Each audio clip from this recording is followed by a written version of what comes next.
Comment pouvons-nous devenir justes?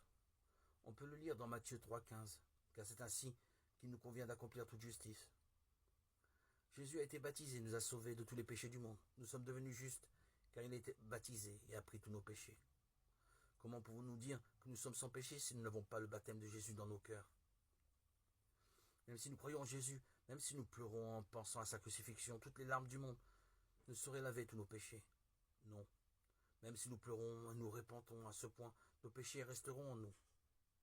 Sainteté à l'Éternel, parce qu'il a enlevé tous nos péchés, par son baptême et son sang, parce que le Seigneur a permis que tous les péchés du pécheur soient transférés sur Jésus, parce que la parole du salut est rapportée dans la Bible. Nous sommes devenus justes par notre foi, malgré toutes nos faiblesses.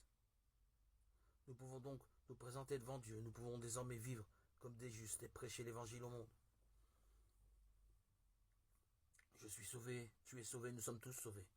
Nous avons été sauvés selon le plan de Dieu. Sans la parole de l'Évangile de l'expiation de nos cœurs, il n'y a pas de salut possible, même si nous essayons de toutes nos forces. C'est comme cette chanson coréenne où il est question d'un amour non partagé. Oh, mon cœur bat rapidement sans raison quand je la regarde, chaque fois que je suis proche d'elle. Je dois être amoureux. Mon cœur bat rapidement, mais pas le sien.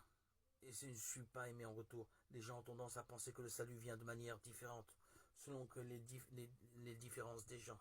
Ils demandent pourquoi est-il venu uniquement par l'évangile du baptême. Si le salut ne vient pas par l'évangile du baptême, le salut est incomplet. C'est la seule voie pour devenir juste devant Dieu, car c'est la seule voie pour être entièrement lavé de tous nos péchés. Le salut par l'évangile de Dieu est le don de Dieu pour toute l'humanité. Et ce don nous a permis de pénétrer dans le Saint Tabernacle et de vivre dans la paix. Il nous a rendus justes, et nous a permis de vivre, d'être entraînés dans les saintes écritures. À chaque fois que nous allons devant Dieu pour prier, l'Évangile nous bénit de son amour. C'est pourquoi le salut est si précieux pour nous. Jésus nous dit de construire la maison sur un roc, et ce roc est le baptême de Jésus. Nous devons tous être sauvés, vivre avec le salut, aller au paradis, obtenir la vie éternelle, devenir les enfants de Dieu. Chers amis, grâce à l'Évangile, nous pouvons entrer dans le Saint Tabernacle avec foi, grâce au fait que tous nos péchés ont été lavés. Par le baptême de Jésus, au jugement sur la croix, nous avons été sauvés par notre foi en l'Évangile du baptême de Jésus. L'expiation abondante pour tous nos péchés, le baptême et le sang de Jésus sont l'Évangile qui lave tous nos péchés. Vous y croyez? Le véritable Évangile est le céleste Évangile d'expiation qui a entièrement lavé tous nos péchés. Nous sommes nés de nouveau en croyant à l'Évangile.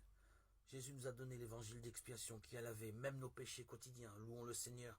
Alléluia, merci au Seigneur. L'évangile d'eau et d'esprit, l'évangile de l'eau et du sang, le véritable évangile dont Jésus-Christ a parlé. Ce livre a été écrit pour révéler l'évangile de Jésus. L'évangile de l'eau et de l'esprit. Beaucoup de gens croient en Jésus sans connaître toute la vérité et sont tournés uniquement vers la théologie, le soi-disant théologie philosophique, l'hérésie, la confusion. Nous devons donc retourner au véritable évangile et y croire. Il n'est pas trop tard.